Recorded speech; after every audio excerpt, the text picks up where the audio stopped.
En nombre del Sistema de Biblioteca de la Universidad Andrés Bello y la Dirección de Biblioteca de la Universidad de las Américas, le damos la más cordial bienvenida a la segunda charla del primer ciclo de Ciencia Abierta.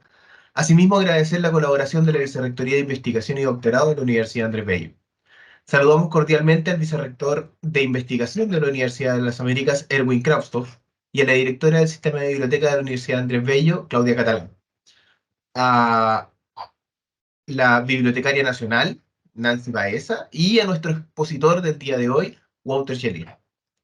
Mi nombre es Mauricio Daza, soy director del Sistema de Biblioteca de la Universidad de las Américas. Saludamos también a los investigadores, académicos, estudiantes, bibliotecólogos y a todos aquellos que nos acompañan en este ciclo.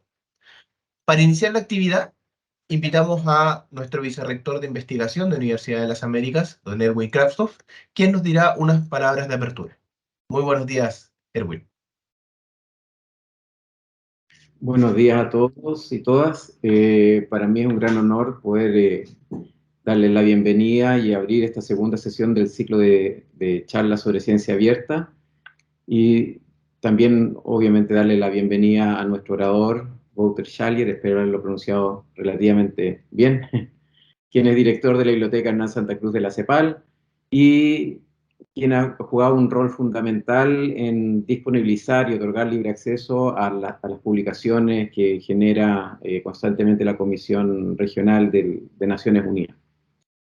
Y en este sentido quiero destacar el rol que juegan las bibliotecas en la promoción y facilitación de la ciencia abierta, y pensando en la ciencia abierta no tan solo en los papers, en las publicaciones, sino que también en un contexto mucho más amplio. Si bien es cierto, las bibliotecas juegan un rol crucial en la promoción del acceso abierto, eh, la verdad es que siempre nos concentramos en los papers, pero también hay otros productos que son fruto de las actividades de investigación. Y aquí es donde las bibliotecas juegan un rol fundamental en ofrecer acceso gratuito, no tan solo a los artículos científicos, sino que también a las tesis, a los informes técnicos y a otros materiales de investigación que son no tradicionales, que corresponden a disciplinas que no son ciencias duras. Hago referencia en particular a lo que es artes y humanidades. Y en este sentido, los repositorios institucionales permiten tanto almacenar y difundir sin restricción de acceso todos estos resultados de investigación. Ahora también las bibliotecas juegan un rol fundamental en la gestión de datos. Múltiples actividades de investigación generan datos constantemente y los repositorios institucionales permiten organizar estos datos, documentarlos, preservarlos y ofrecerlos en un formato que se ajuste a las necesidades de los distintos usuarios, tanto del mundo académico como del público general. Esto es sumamente importante porque hoy en día se están generando cientos de millones de datos periódicamente, y con esta información se pueden generar muchos estudios. Y también políticas públicas que son bastante relevantes en nuestro país. También es importante el rol de la biblioteca en brindar apoyo no tan solo a las revistas y a los artículos de acceso abierto, sino que también proporcionar información a los estudiantes y al mundo académico de cómo acceder a estas revistas, cuáles son las opciones de financiamiento que tienen si es que hay gastos de publicación de por medio, cuáles son las políticas que cada institución tiene respecto a las publicaciones en acceso abierto, etc. Esto es sumamente importante porque además hay que considerar los derechos de autor que varían de revista en revista.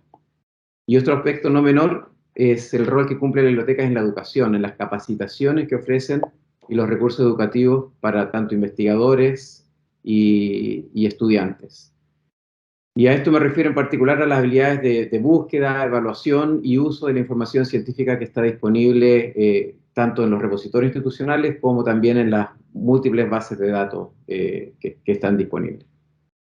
Y por último, el rol fundamental que cumple la biblioteca en la promoción de la ciencia abierta. Creo que es muy necesario que las bibliotecas cada vez tomen un rol más activo en esto y participen en la creación de políticas institucionales que permitan respaldar y fomenten las prácticas abiertas en investigación.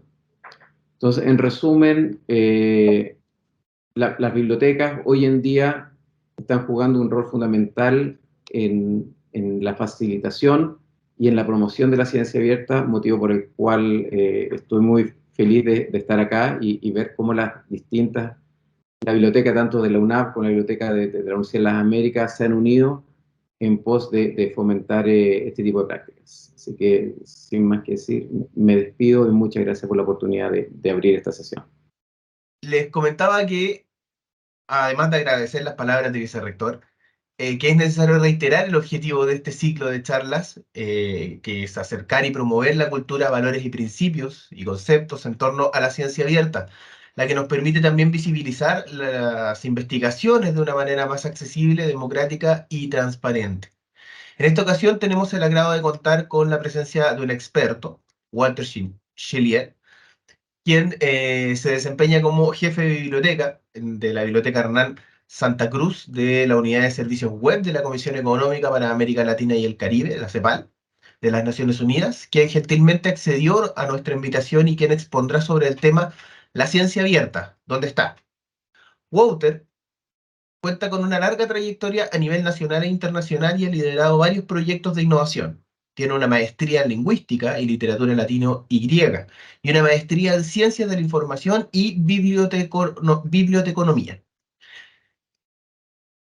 Entre los años 2015 y 2017, Wouter lideró los comités de trabajo de América Latina y el Caribe del proyecto LEARN sobre gestión de datos de investigación, financiado por la Comisión Europea. El objetivo principal de este proyecto fue apoyar la implementación de políticas de gestión de datos en instituciones de investigación en Europa, América Latina y el Caribe. Wouter publica y presenta regularmente charlas sobre los siguientes temas: acceso a la información, innovación y comunicación académica. Es necesario y precisar que al final de la presentación quedarán algunos minutos de libre disposición para preguntas o comentarios o alguna profundización de algún tema por parte del expositor. También les solicitamos que al término de este encuentro podamos encender las cámaras para sacar una fotografía grupal del evento. Sin más preámbulos, le otorgamos la palabra a nuestro expositor, Wouter Schiller. Wouter, estamos contigo. Muchas gracias, Mauricio. Muchas gracias, Erwin, y bueno, todos los organizadores de este evento. Muchas felicidades. Me da mucho gusto ver que se están tomando ese tipo de iniciativas de organizar webinars sobre ese tema de la ciencia abierta, porque efectivamente es un tema sumamente importante que está cambiando totalmente la forma que estamos haciendo ciencia o que hemos hecho ciencia. Entonces, no, no hay- es importante, súper importante de generar conciencia sobre ese tema. Em, yo voy a tratar de hablar un poquito de ese tema de la ciencia abierta. Desde la perspectiva de la CEPAL acá en Naciones Unidas, pero también desde la perspectiva de los otros países, las instituciones acá en la región, pero también de Europa y otras regiones donde también están exactamente el mismo tema de la ciencia abierta. Ya se mencionó, Mauricio mencionó el proyecto Learn, que ya casi 10 años que ese proyecto, hace 10 años que ese proyecto empezó. Fue un proyecto corto, chico, de 2 años, pero vino un momento muy importante cuando recién empezamos a hablar de la importancia de la gestión de datos de investigación. Y eso es algo que voy a destacar también en esta presentación de por qué tantos años después ese tema sigue vigente. Entonces, bueno, empecemos nomás. Mis slides están en inglés, pero voy a hacer toda la presentación, obviamente, en español. Ya, muchas gracias. Siguiente pantalla, por favor.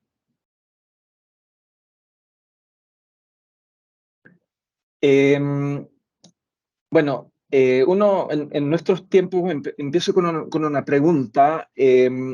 Si el acceso a la información todavía es un tema. Y bueno, sorprendentemente, o sea, incluso con toda la conectividad que tenemos, con el móvil, con el laptop, toda esa conectividad, toda esa información que tenemos en Internet, la realidad es que para mucha gente la conectividad o el acceso a la información todavía es un tema. Siguiente slide, por favor. De hecho, durante la pandemia se dieron cuenta de que, por ejemplo, en una ciudad como Nueva York había muchísima gente que salía y básicamente iba a la biblioteca, quedaba fuera de la biblioteca pública, y buscaba acceso a Internet a través del Wi-Fi de la biblioteca. Entonces, incluso en una ciudad como Nueva York, en un país como Estados Unidos, la conectividad para mucha gente sigue siendo un tema importante. Entonces, cuando miramos nuestra región en América Latina y el Caribe, para 40% de la población, la conectividad o el acceso a la información sigue siendo un tema. Siguiente, por favor. Y por eso, cuando veamos, digamos, nuestro gran marco de colaboración internacional, cuando vemos la Agenda 2030, que es ese gran marco de referencia para resolver los grandes desafíos que tenemos en nuestro planeta, el acceso a la información es un tema y de pronto no tan de manera tan explícita como queríamos, pero por ejemplo en los objetivos de desarrollo sostenible como pobreza, educación de calidad, innovación e infraestructura, paz y justicia, y el número 17, el acceso a información es un elemento importante. Entonces, el acceso a información es de gran actualidad, y resolver la falta de conectividad, la falta de acceso a información sigue siendo un tema importante, de gran relevancia. Siguiente, por favor.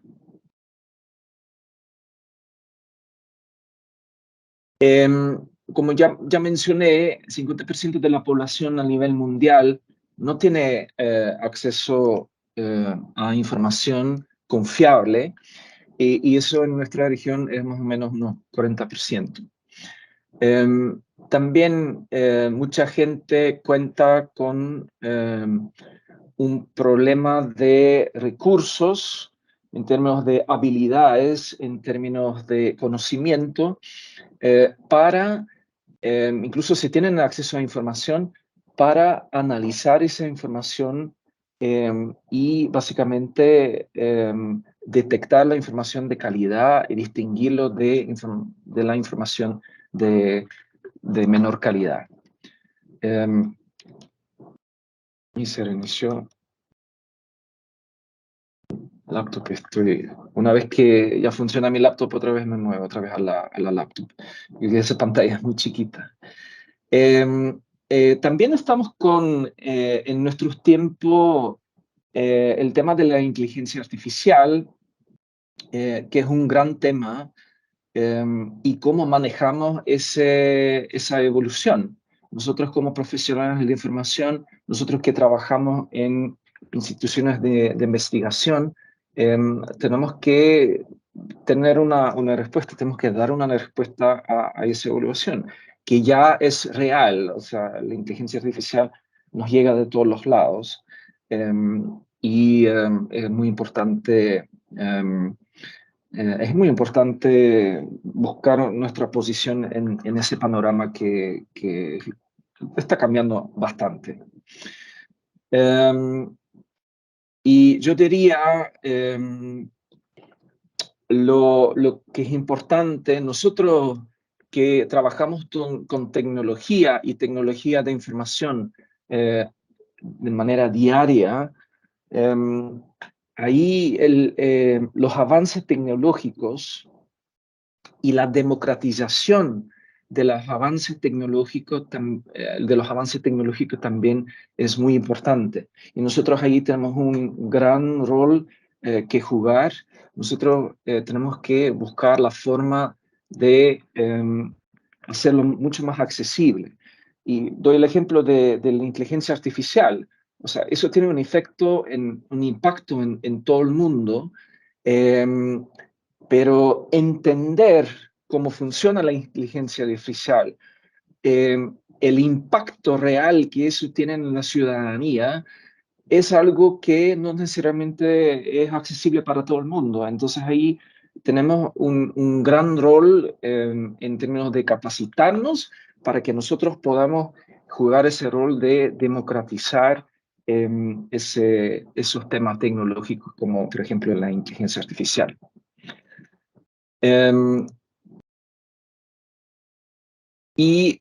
Siguiente, por favor.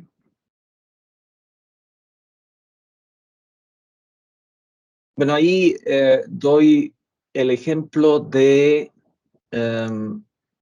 dos publicaciones de Naciones Unidas, donde justamente se destaca la importancia de el acceso a la información, el acceso a información de calidad para la protección de los derechos humanos y las libertades fundamentales de ser humano, de los seres humanos, ¿no? Y ahí un informe que recién salió ahora en junio 2023 sobre integridad de información en plataformas digitales. Entonces, ahí de nuevo, desde Naciones Unidas también se destaca mucho la importancia de la información de calidad. Siguiente, por favor.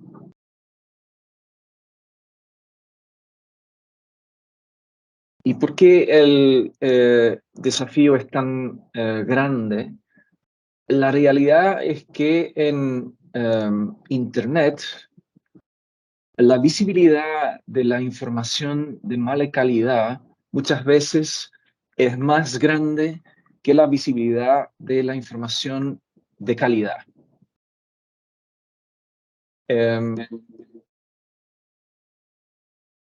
Y eso es por un gran parte porque la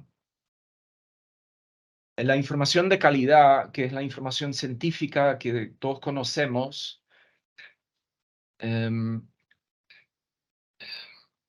de las revistas científicas, que todavía muchas de esas revistas científicas están detrás de una barrera económica. O sea, hay que pagar para tener acceso a los artículos, que es el famoso paywall, ¿no? ¿Me escuchan? Sí, perfecto. Sí, perfecto. Ya Perfectamente. estoy en mi laptop.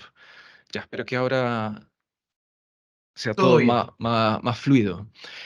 Entonces, eso es un de los problemas que nosotros como biblioteca, es una lucha que ya más de 20 años de asegurar que la información de calidad, los artículos científicos que se producen dentro de nuestras instituciones, tengan la visibilidad que necesitan.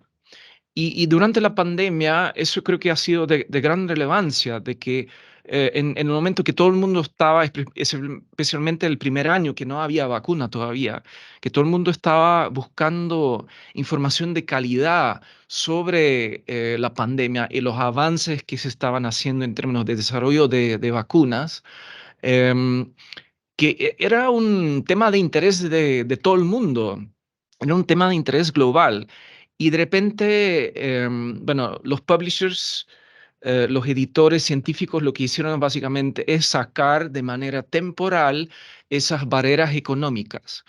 Pero eso obviamente muestra la buena voluntad y la importancia que ese tema tenía para los publishers, para los editores, pero también destaca el problema de que solo en una situación de emergencia se bajan las barreras económicas, pero todas esas revistas, todos esos artículos que nuestros investigadores en las instituciones de educación superior producen, deberían tener, no deberían tener esas barreras económicas en ningún momento.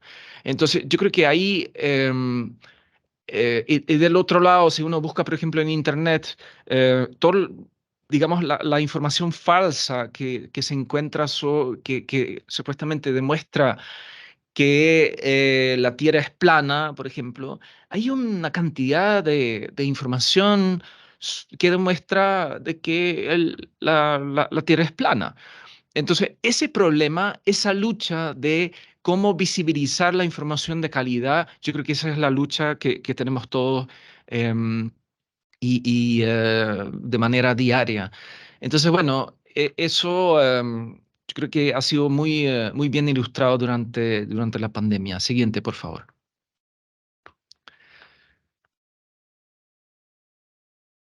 Y también toda esa conversación sobre algoritmos, inteligencia artificial, machine learning y todo eso, em, para mucha gente es un terreno nuevo y a mucha gente le hace bastante incómodo ese tema porque nadie realmente sabe o poca gente realmente sabe qué significa eso. Em, y muchas veces de una forma se habla de la inteligencia artificial como las máquinas que tienen su autonomía y básicamente toman el control sobre todo. Ahora, en efecto, no es así, porque obviamente los algoritmos inicialmente han sido desarrollados por seres humanos. Y los algoritmos, los problemas de los algoritmos son los problemas de los seres humanos y los seres humanos que programaron esos algoritmos. Entonces, yo creo que es muy importante en esa conversación sobre la inteligencia artificial entender que lo que se refleja como valores en esos algoritmos, en esa inteligencia artificial, en ese machine learning, son los valores de algunas personas que programaron esos algoritmos. Entonces, sabiendo eso, siguiente, por favor, es importante mantener esa conciencia de que la inteligencia artificial, con todo el potencial que tiene que ser un potencial que nos ayuda a em, resolver nuestros problemas y tiene que reflejar nuestros valores. Si nosotros tenemos como valor erradicar, por ejemplo, la pobreza y todos los países básicamente suscribieron esa Agenda 2030. Ahí la inteligencia artificial no es algo completamente abstracto donde las máquinas están implementando su agenda y todo eso. No, la inteligencia artificial es una herramienta que nos permite, que nos ayuda a nosotros erradicar esa pobreza. Entonces, si nuestro objetivo es lograr educación de calidad para todos y todos, pero la inteligencia artificial, de nuevo, es una herramienta para lograr ese objetivo.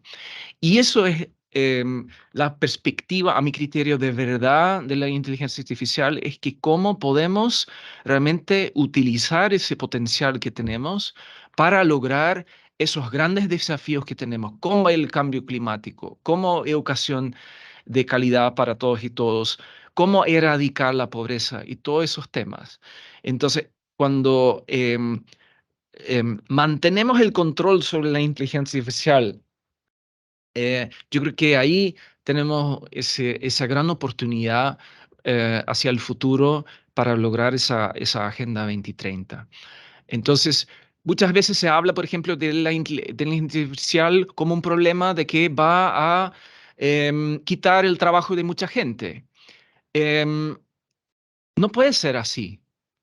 La inteligencia artificial tiene que crear trabajo, tiene que generar trabajo. Eso es el objetivo, porque como objetivo tenemos em, de el trabajo como derecho para los seres humanos.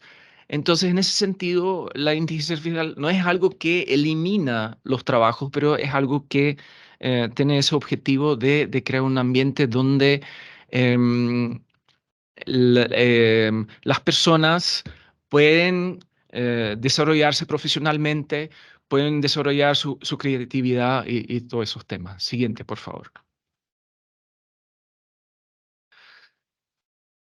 Yo ya mencioné el tema de la comunicación científica. Em,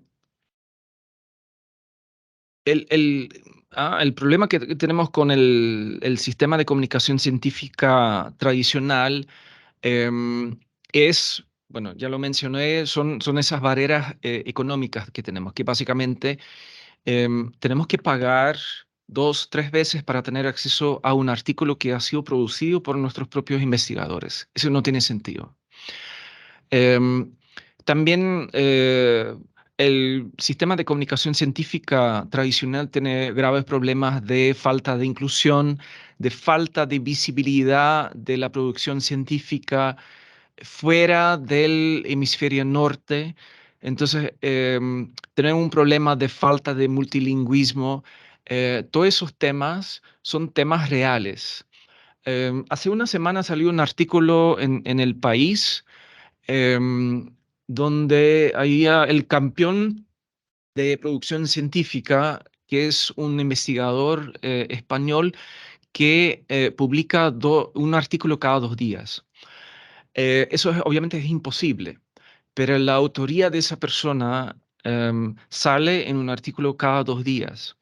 Entonces, eso demuestra cuál es el problema del sistema de comunicación científica, donde la cantidad de artículos que se produce es a veces más importante que la calidad.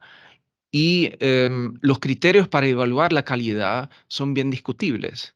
Entonces, en ese sentido, em, lo que, lo que tenemos que arreglar ahí y que la ciencia abierta tiene como objetivo de tratar de arreglar es ese tema de esos problemas de, como dice ahí en mis slides, ¿no? De que el objetivo es publicar en la revista Nature, ¿ya? Y eso es el único objetivo porque eso es lo que te facilita avanzar en la carrera científica. Entonces, ahí tenemos esos temas a resolver. Siguiente, por favor. Que eso es el artículo que yo estaba mencionando, que es el señor que publicó el año pasado 176 papers. Bien interesante ver que se está destacando mucho últimamente ese tipo de problemas que tenemos que resolver en el sistema de comunicación científico tradicional. Siguiente, por favor.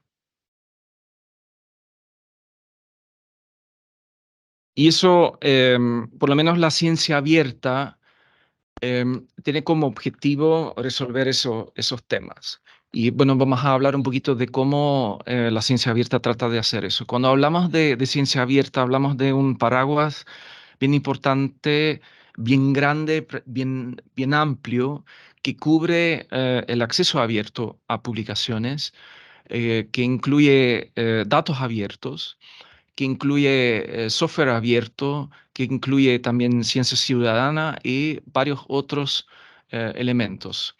Entonces, em, a veces yo creo que es un poquito peligroso de hablar de la ciencia abierta como ese gran paraguas porque no necesariamente, em, no necesariamente cubre, o sea, no necesariamente queda claro de qué elementos estamos exactamente hablando y qué es lo que estamos tratando de resolver ahí, ¿ya?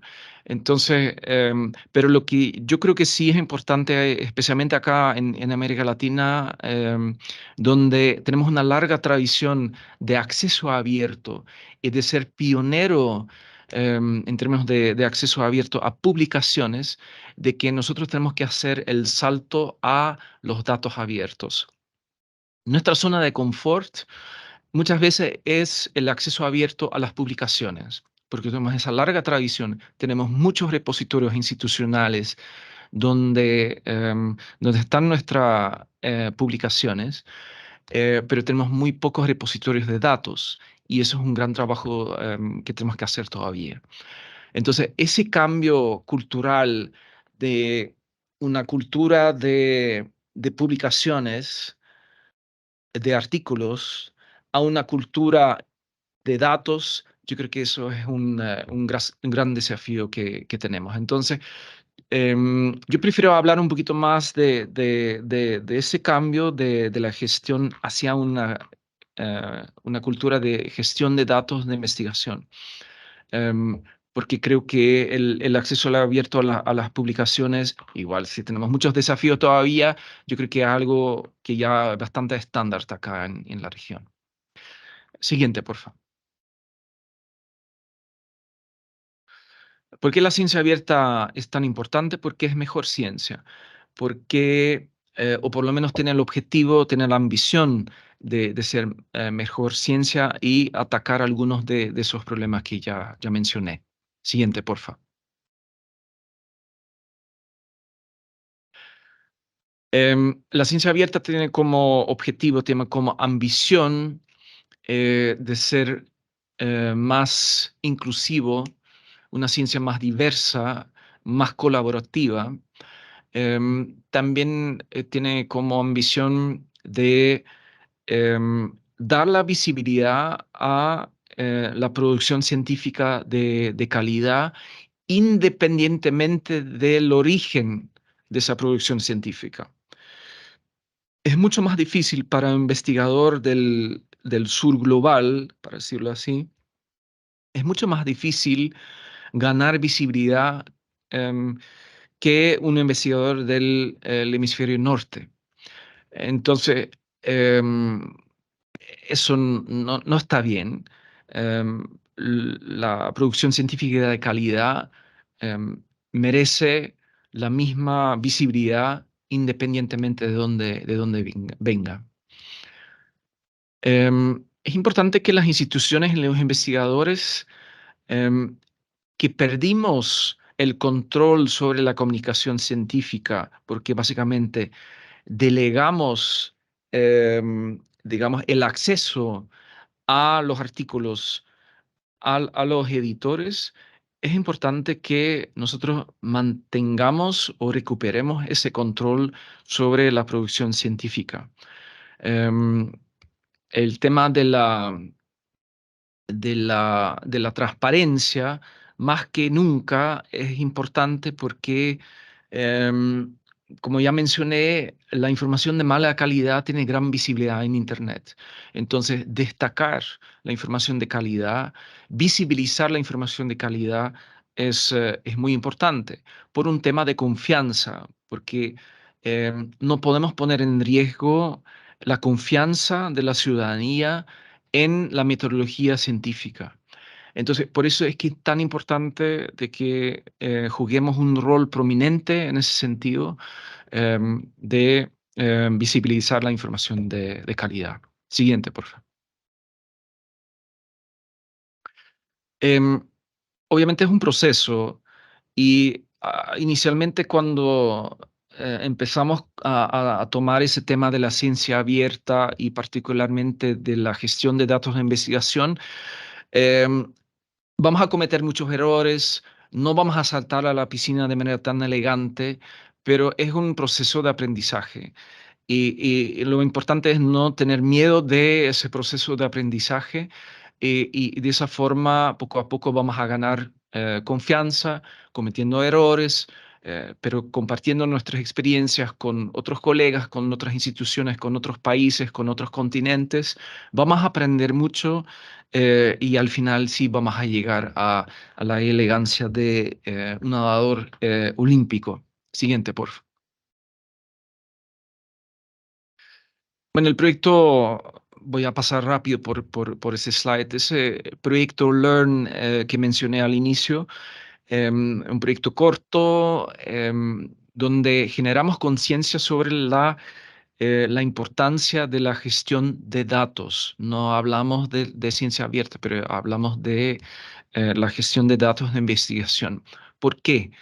Porque em, los datos son los activos más importantes de las instituciones científicas, de las instituciones de educación superior, em, más aún que las publicaciones. Entonces, es importante tener una política. Y lo que vimos en ese momento, y que, bueno, es que muchos países en ese momento, ya hace 10 años, de una forma al nivel nacional, tenían como políticas nacionales para la gestión de datos. Entonces, había ya la conciencia de la importancia de la gestión de datos, pero eso no aterrizaba al nivel institucional. Las instituciones de educación científica no tenían las herramientas, no tenían las políticas para traducir eso, convertir eso en políticas que efectivamente, a manera muy concreta, daba una respuesta a los investigadores que tienen necesidades de guardar sus datos. Y obviamente uno lo puede guardar en su disco, en un disco local, pero pasa lo que pasó con mi laptop al inicio de esa presentación, colapsa y se pierde información. Entonces, guardar los datos que son producto de un gran trabajo de investigación, no podemos ponerlo en riesgo, no podemos guardarlo en un disco local. Tenemos que buscar soluciones institucionales para guardar esos activos, esos datos de investigación, hacerlos accesibles y también compartir cuando se necesite. Siguiente, por favor. Entonces, los activos más importantes de las instituciones de investigación. Eso quiere decir que nosotros como profesionales de información, junto con los investigadores, tenemos que gestionar esos activos. Y eso nos pone en desafío, porque ya no es como las publicaciones, donde, y ahí me refiero a las bibliotecas, donde nosotros entramos en el juego al final del flujo científico, cuando se publica un artículo que nosotros guardamos el artículo, damos acceso al artículo o damos acceso al libro producto de ese proceso científico. em, el juego con los datos es completamente distinto. Y ahí tenemos que tener una conversación con los investigadores desde el inicio, de que cuando empieza un proyecto o cuando se escribe, cuando postulamos, con los investigadores postulan a fondos para un proyecto, ya en ese momento el plan de gestión de datos tiene que ser parte de ese proyecto. Entonces, ahí nosotros como profesionales de información entramos en el juego desde el inicio hasta el final, y ya no solo al final de ese flujo científico. Eso puede ser un poquito incómodo porque quizá no estamos acostumbrados a tener ese tipo de diálogo con los investigadores, pero es tan importante tener esa conversación porque la necesidad de los investigadores de guardar sus datos existe, es real, no es algo que nosotros estamos inventando como profesionales de información. Entonces, nosotros tenemos que estar ahí em, detectando sus necesidades, conversando con los investigadores y ver cómo podemos apoyarles, cómo podemos facilitarle su trabajo, cómo podemos darles respuestas, cómo podemos guardar sus activos. Siguiente, por favor.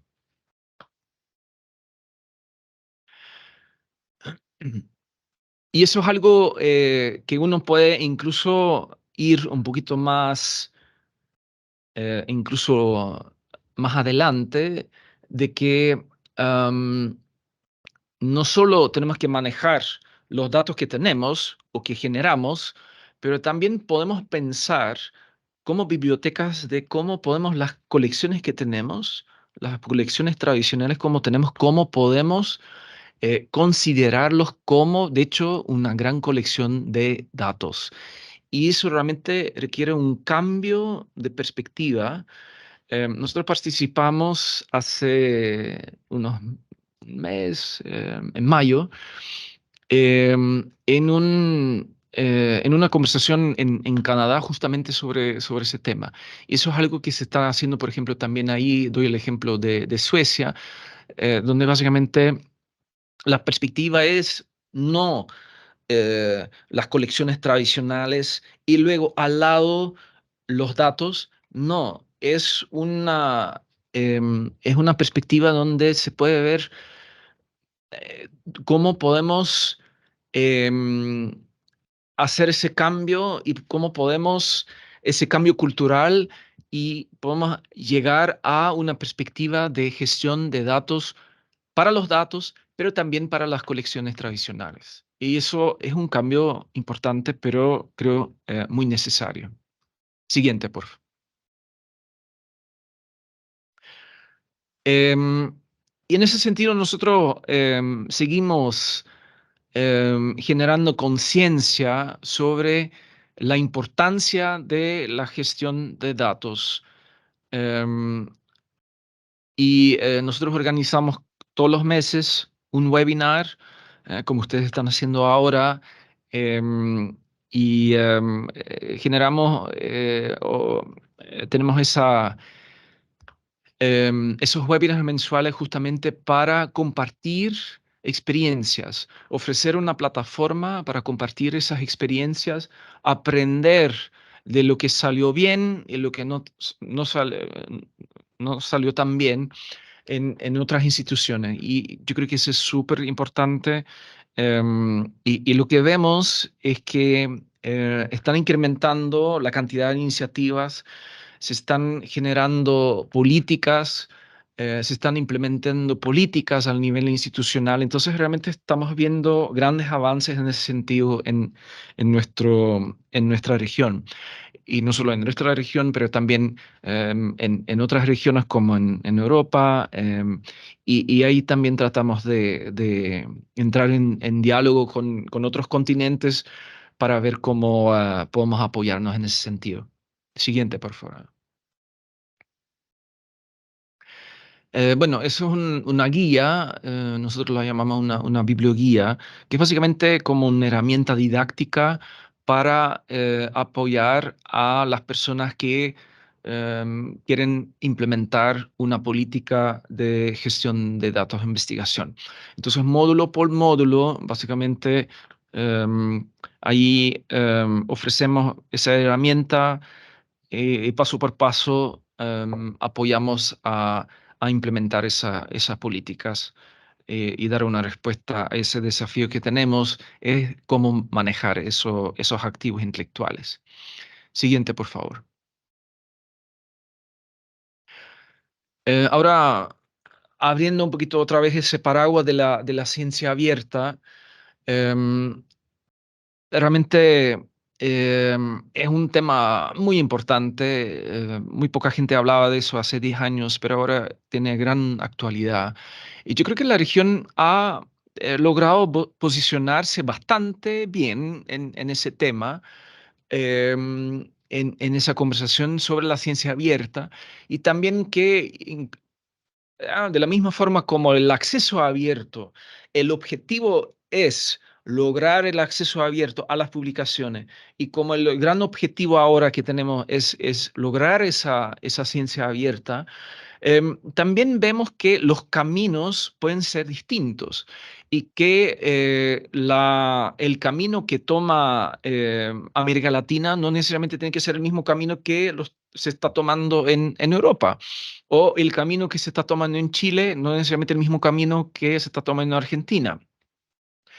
E incluso a nivel institucional. Entonces, no hay así una receta mágica para lograr ese gran objetivo de la ciencia abierta.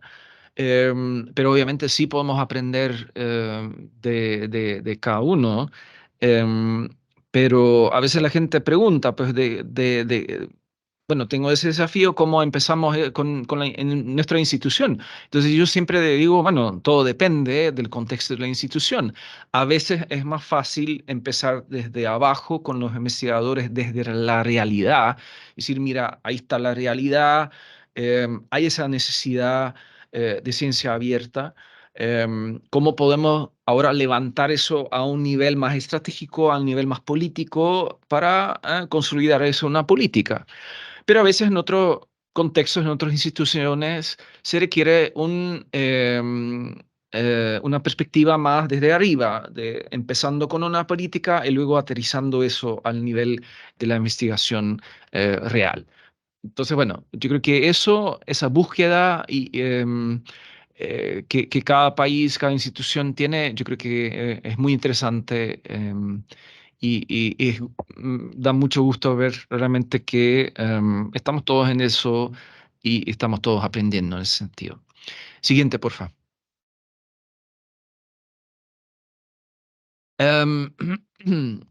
Tanto que acá la región llamó la atención, tenemos varias personas de la región que participan de manera muy prominente, como Fernanda Beigel. Participa de manera muy prominente en esa conversación al nivel mundial sobre la ciencia abierta. Fernanda es muy activa, por ejemplo, en esa conversación dentro de la UNESCO. Em, Entre otros. Entonces, realmente la región tiene mucho potencial. Em, pero si queremos ahí posicionarnos como líder al nivel mundial, siguiente, por favor, yo creo que lo que es importante es hacer ese cambio hacia una cultura de gestión de datos.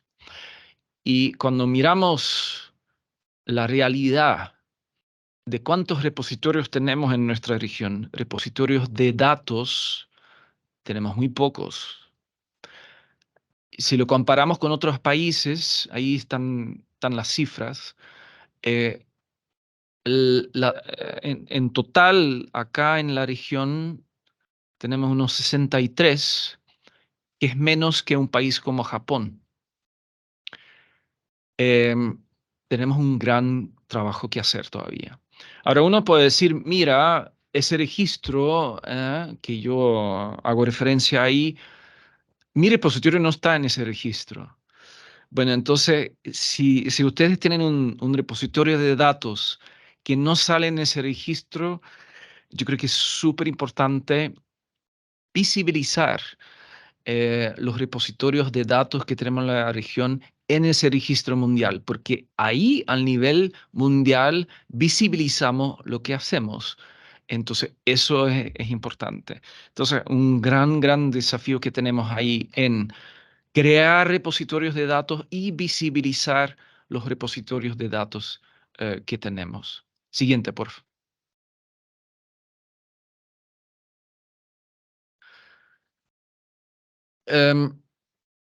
Uno puede decir, mira, no tenemos los recursos o nuestra institución no está lista para armar un repositorio de datos. Bueno, hay otras opciones. Si un repositorio de datos institucional no es posible, también podemos compartir los datos a través de los sitios web institucionales. También podemos utilizar servicios como repositorio de datos tipo Figshare, Zenodo, Dataverse. Varias instituciones de la región ya están haciendo eso. Pero también podemos generar conciencia sobre la importancia de publicar los datos en data journals, o por lo menos como apéndice en los artículos de investigación. Entonces, hay varias opciones ahí. No siempre la respuesta inmediata debe ser un repositorio de datos, pero sí tenemos que hacernos cargo de gestionar los datos. También tenemos que familiarizarnos con certificaciones internacionales como ese Core Trust Seal. De nuevo, estandarización con estándares internacionales, muy importante. También tenemos que familiarizarnos con principios como esos principios de citación de datos, porque si no adoptamos estándares internacionales, no hay interoperabilidad, no hay intercambio de información, o el intercambio de información es muy compleja. Entonces, estandarizar, adoptar esos estándares que hay en la gestión de datos también es muy, muy importante. Siguiente, por favor.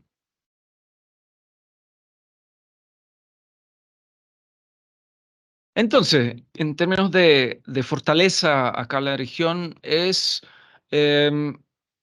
gran familiaridad con el acceso a la información, el acceso abierto a las publicaciones. Eso acá en América Latina es el estándar. Además, propusimos un modelo de non-APC, donde los autores no, o sea, donde no aceptamos que los autores tengan que pagar para publicar. No queremos eso. No queremos eliminar la barrera del acceso a los artículos y las publicaciones científicas y generar otra barrera económica, básicamente cobrando a los autores. Ese es el modelo de los editores tradicionales, los grandes editores tradicionales que monopolizan ese mercado de la publicación científica. No queremos eso. Queremos eliminar las desigualdades que hay entre instituciones con muchos recursos e instituciones con menos recursos. Entonces, un modelo de APC donde los autores pagan no es la respuesta. Y yo creo que América Latina ha sido muy claro en ese sentido de que hay que buscar otras formas de lograr ese acceso abierto. Tenemos grandes redes de repositorios de publicaciones que son muy bien conectados con otros continentes incluso, que tienen justamente esos estándares internacionales. Siguiente, por favor. Tenemos en general una muy buena conciencia del concepto de la ciencia abierta y lo logramos en relativamente pocos años. Somos muy conscientes de la importancia de la inclusión de un modelo de comunicación científico más inclusivo, multilingüe, más diverso, más sostenible y más responsable en términos de métricas de evaluación. Somos bastante conscientes de la gestión de datos de investigación. Eso se refleja en las legislaciones nacionales. Tenemos muchos datos, pero tenemos datos que no necesariamente son utilizables, que no necesariamente son interoperables. Y ahí voy al siguiente slide. ¿Cuáles son nuestros desafíos? Tenemos muchas desigualdades en términos de experiencia, grado de experiencia con la gestión de datos de investigación. Tenemos que aterrizar esas políticas nacionales a un nivel institucional. Tenemos que eliminar las barreras o crear más incentivos para compartir datos. Tenemos que capacitarnos, tenemos que hacer ese cambio mental de una cultura de gestión de publicaciones a una cultura de gestión de datos, y eso requiere capacitación. Tenemos que también entrar en ese diálogo con varios actores, porque la ciencia abierta o la gestión de datos de investigación no es algo que las bibliotecas hacen solas, no es algo que los investigadores hacen solos, no es algo que los vicerrectores o los rectores hacen solos, o que las agencias de financiamiento hacen solos. No, tenemos que lograr una alianza entre esos distintos, un diálogo entre esos distintos actores para lograr ese objetivo de la gestión de datos de investigación a nivel institucional. para lograr ese objetivo más amplio de la ciencia abierta. Siguiente. Necesitamos más datos, claramente. Necesitamos más repositorios de datos. Necesitamos más revistas que publican los datos, ¿ya? Necesitamos que los datos sean fair, que cumplan con esos estándares de interoperabilidad. Necesitamos certificar nuestros repositorios por un tema de confianza. Al inicio de mi presentación hablamos de el problema que tenemos de la gran visibilidad de de información de mala calidad. Bueno, para recuperar la confianza, para consolidar la confianza en información de calidad, que es nuestro mandato de todos los días, tenemos que certificarnos, tenemos que adoptar esos estándares internacionales. Siguiente, por favor. Tenemos que pensar en una nube. América Latina es la única región que yo sepa que en este momento no tiene contemplada la idea de una nube o la iniciativa de tener una nube. Eso lo tienen en Europa, ya lo tienen en Canadá, ya lo tienen en Estados Unidos, ya lo tienen en China, ya lo tienen en Australia. Acá en América Latina no la tenemos en este momento, que yo sepa. ¿Por qué es importante? ¿Qué es una nube científica? Siguiente, por favor. Es un ambiente virtual integral para la gestión descentralizado de datos y cualquier output científico para guardar, gestionar, analizar y reutilizar todo ese output, todos esos datos. Y ahí esa nube, como hay cada vez más trabajo interdisciplinario, entonces justamente junta las disciplinas científicas y también cruza, digamos, las fronteras nacionales que hay. Entonces, de una forma, esa nube científica supera todas esas fronteras que hay y ofrece. No es una infraestructura esa nube, porque cuando uno habla de la nube de Microsoft o algo de Amazon o algo así, uno piensa inmediatamente en infraestructura, ¿no? Una infraestructura virtual. Ya no está el servidor al lado, pero ahora va a la nube. Eh, es también infraestructura, pero es mucho más que eso. Es una infraestructura en términos de, es más interoperabilidad de toda esa información. Y no es una infraestructura centralizada, es un conjunto de todos esos elementos, un conjunto descentralizado, ¿ya? Donde se juntan las infraestructuras que existen, donde se hacen más interoperables las infraestructuras que ya existen. Em, entonces, eso es, yo creo que un proyecto muy importante que tenemos acá en la región. Tenemos que pensar en cómo armar una nube regional, porque es un tema de control sobre nuestro output, de tener una autonomía sobre nuestro output que generamos en publicaciones, datos, etcétera. Es importante en ese sentido pensar en eso. Siguiente, por favor.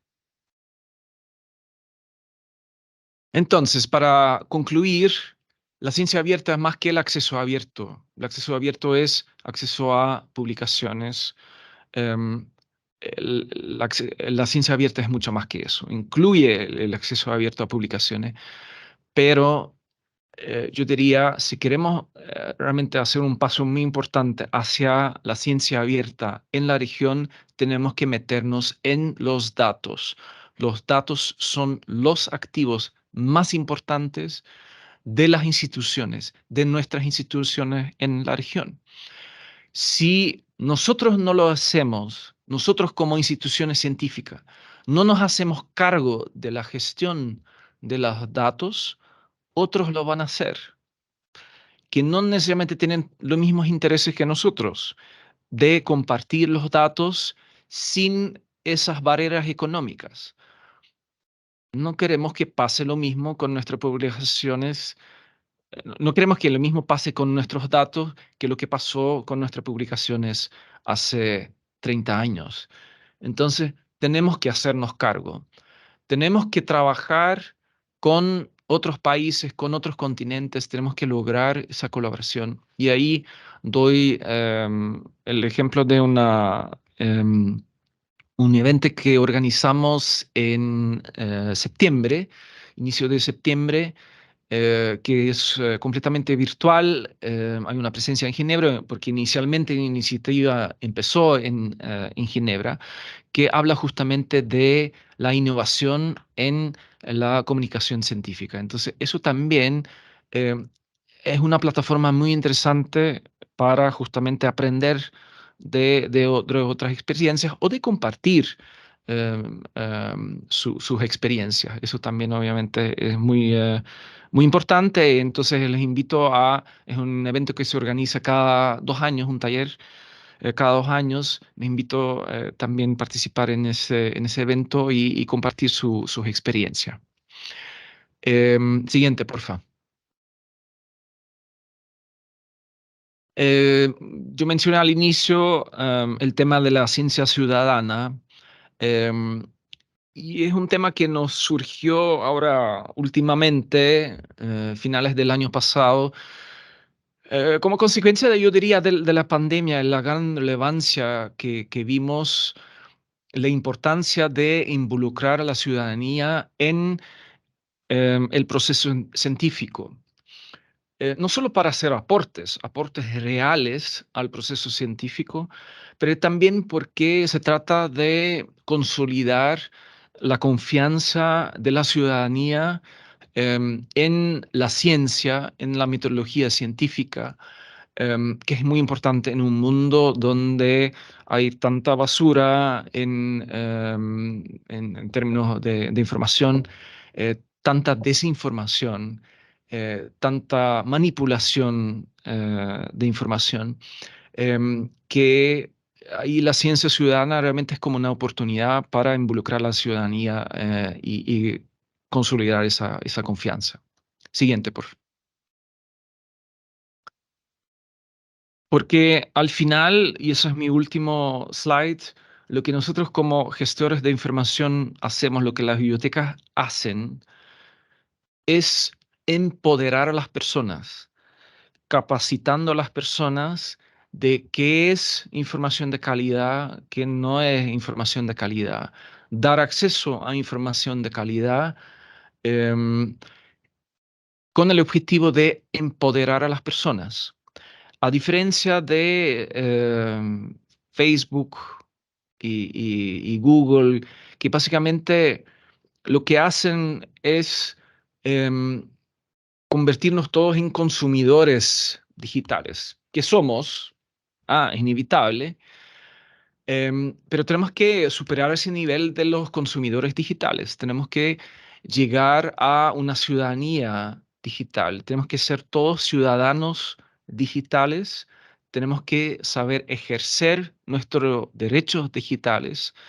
Y eso es un paso bien importante para mucha gente. Ahí yo creo que como bibliotecas, como instituciones científicas, tenemos un gran rol en em, preparar a los ciudadanos en ese sentido, a realmente convertirlos en ciudadanos digitales, que son conscientes de sus derechos, que sepan ejercer sus derechos.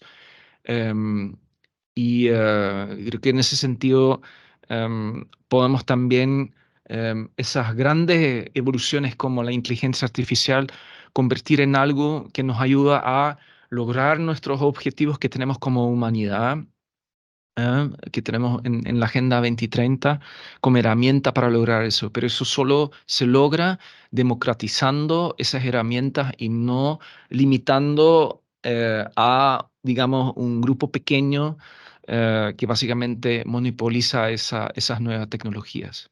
Eso no es el objetivo es democratizar.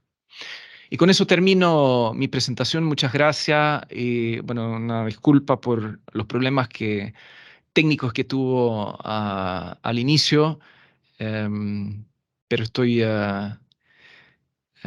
abierto a sus preguntas, comentarios, dudas, lo que sea. Muchas gracias por su atención. Muchísimas gracias, Walter. Nancy creo que ha recopilado algunas preguntas. Así es, procedo a leerlas. La primera pregunta de Víctor Sepúlveda dice, ¿qué estrategias se pueden desarrollar para democratizar el acceso a la investigación científica?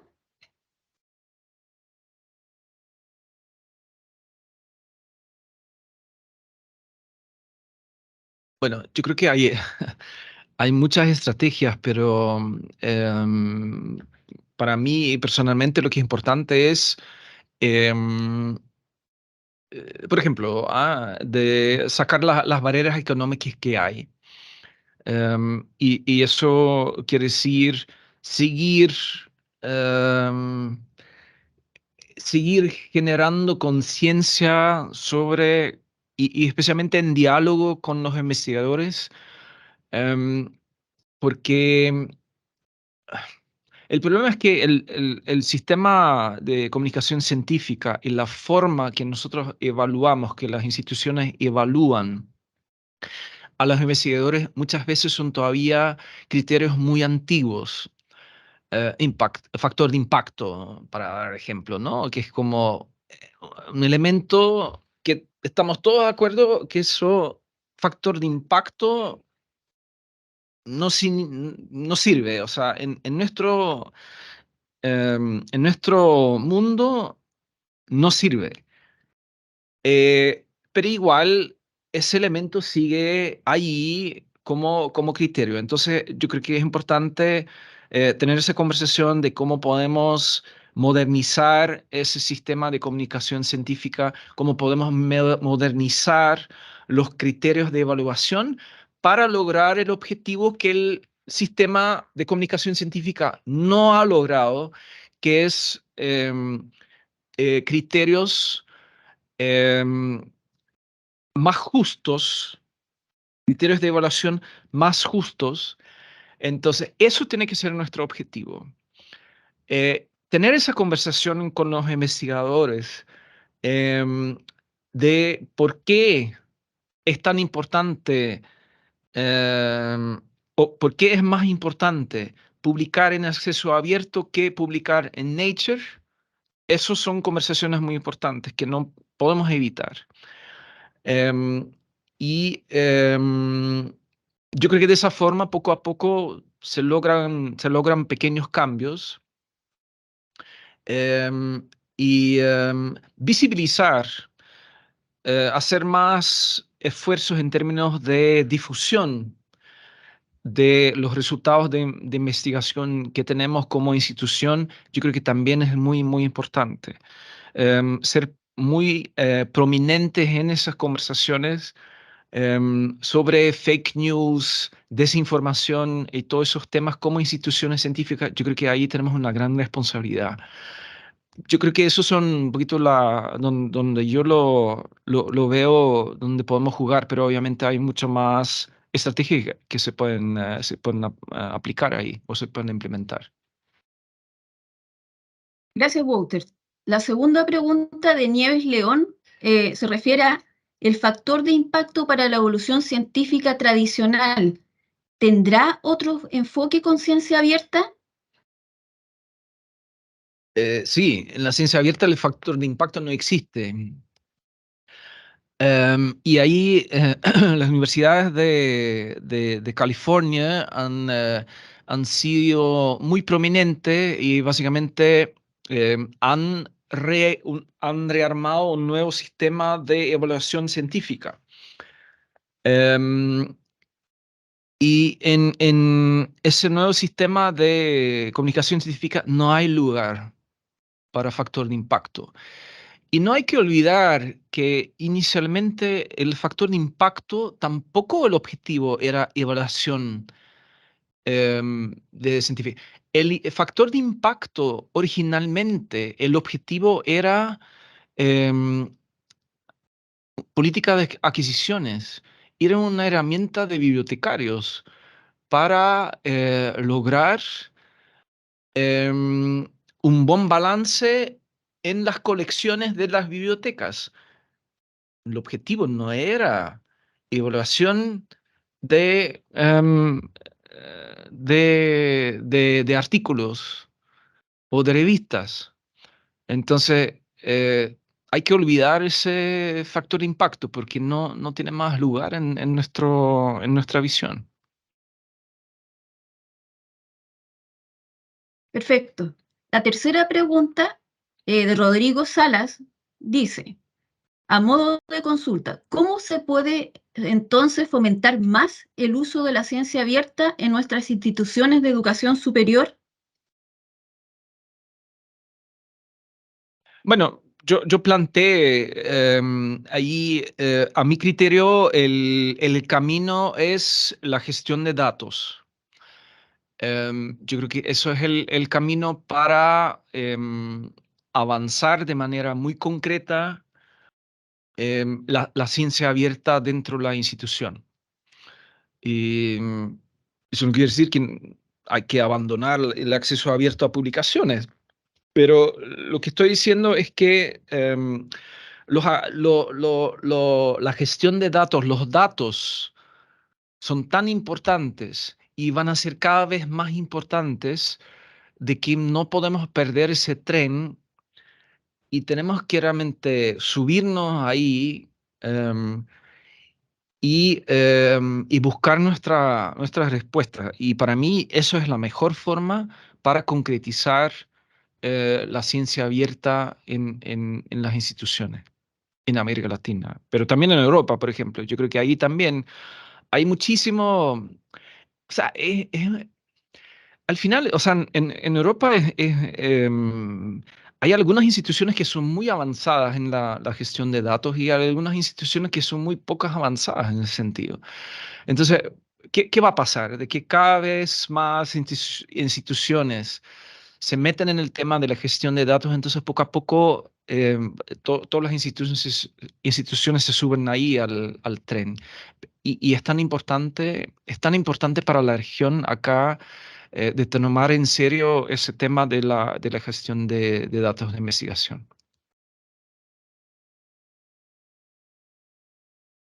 Gracias, Walter. Tenemos más preguntas, pero en virtud del tiempo, Mauricio ahora va a hacer el cierre de la presentación del día de hoy. Por su asistencia, muchísimas gracias y que todos tengan una muy buena tarde.